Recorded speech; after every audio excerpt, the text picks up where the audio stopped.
اور اتنے میں ایک شخص آپ صلی اللہ علیہ وسلم کے پاس آیا اور اس نے کہا کہ جعفر کے گھر کی عورتیں رو رہی ہیں۔ آپ صلی اللہ علیہ وسلم نے فرمایا، یعنی چونکہ وہ بین کر رہی تھیں، نوحہ کر رہی تھیں، تو آپ نے انہیں کہا کہ انہیں جا کر منع کرو۔ وہ شخص گیا اور انہیں منع کیا، پھر لوٹ کر آئے، اس نے کہا وہ منع نہیں ہو رہی ہیں۔ پھر آپ نے کہا کہ جاؤ ان کے منہ پر خاک ڈال دو، حالانکہ آپ بھی غم سے چور تھے، لیکن اس طرح کے الفاظ کہنا جو ہیں اس سے آپ نے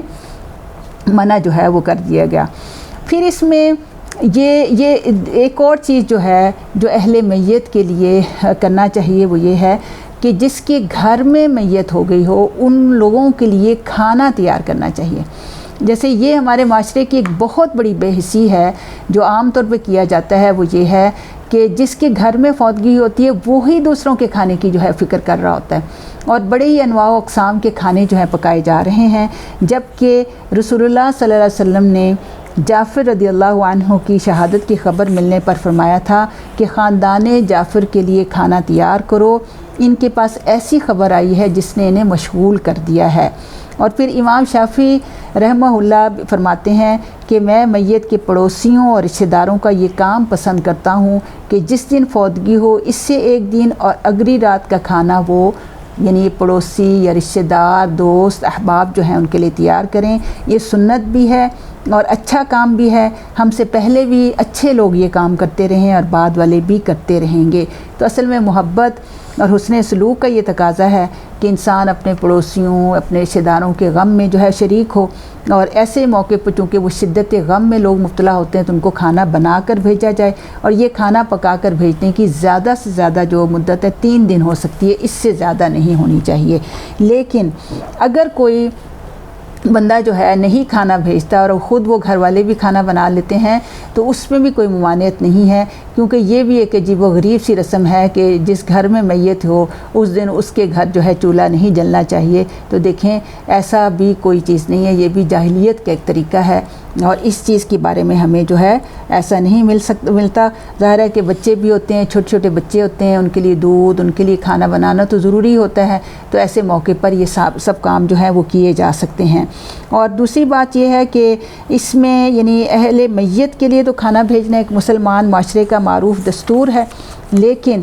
اس میں کوئی ضروری نہیں ہے کہ اس میں کھانا جو ہے بہت ہی اعلیٰ قسم کا کھانا بھیجا جائے، جیسے لوگ اس پہ بہت باتیں بھی بناتے ہیں۔ تو دیکھیں معاشرے سے ایسی رسوم کا اگر خاتمہ ہو تو اس میں انسان کی مال کی بھی بچت ہے، اور معاشرے کا اطمینان و سکون جو ہے وہ اسی صورت سے جو ہے وہ مل سکتا ہے کہ اگر ہم ان فضول قسم کی رسموں کو اپنی زندگی سے جو ہے وہ نکال دیں، اور ہم بے جا کسی کو جو ہے اس طرح کے مصیبتوں میں جو ہے وہ مبتلا نہ کریں۔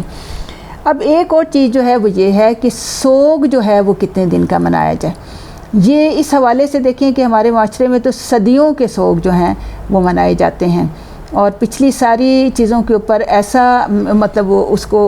کو جو ہے ایک رسم بنا کر جو ہے وہ کیا جاتا ہے، باقاعدہ اس کے لیے لباس بنائے جاتے ہیں، اور اس کے اوپر جو ہے کئی دن جو ہے اس طرح سوگ کے لیے جو ہے وہ بیٹھا جاتا ہے۔ اللہ کے نبی کی سنت جو ہمیں اس بارے میں ملتی ہیں، دیکھیں کہ بخاری کی حدیث ہے، سیدہ ام عطیہ کا بیٹا فوت ہو گیا تو انہوں نے تیسرے روز زرد رنگ کی خوشبو منگوا کر اپنے بدن پر لگائی اور فرمایا کہ ہمیں خاوند کے علاوہ کسی اور پر 3 دن سے زیادہ سوگ کرنے سے منع کر دیا گیا ہے۔ اسی طرح سیدہ زینب بنت ابی سلمہ سے روایت ہے کہ حضرت ابو سفیان کی وفات کی خبر آئی تو حضرت ام حبیبہ جو ام المومنین بھی تھیں، انہوں نے تیسرے روز خوشبو منگوائی اور اپنے گالوں اور بازوں پر ملی اور فرمایا کہ مجھے اس خوشبو کی کوئی ضرورت نہیں تھی، لیکن میں نے رسول اللہ صلی اللہ علیہ وسلم کو فرماتے ہوئے سنا ہے کہ جو عورت اللہ اور یوم آخرت پر ایمان رکھتی ہے اس کو کسی میت پر 3 دن سے زیادہ سوگ کرنا درست نہیں، البتہ خاوند پر وہ 4 مہینے اور 10 دن جو ہے وہ سوگ کرے گی۔ تو اس سے پھر ہمیں یہ سمجھ آ گیا کہ 3 دن سے زیادہ جو ہے وہ سوگ نہیں کیا جا سکتا، اور سوگ منانا کوئی فرض یا مستحب جو ہے نہیں ہے، صرف اس میں یہ ہے کہ عورت کا شوہر اگر فوت ہوتا ہے تو چونکہ ایک بہت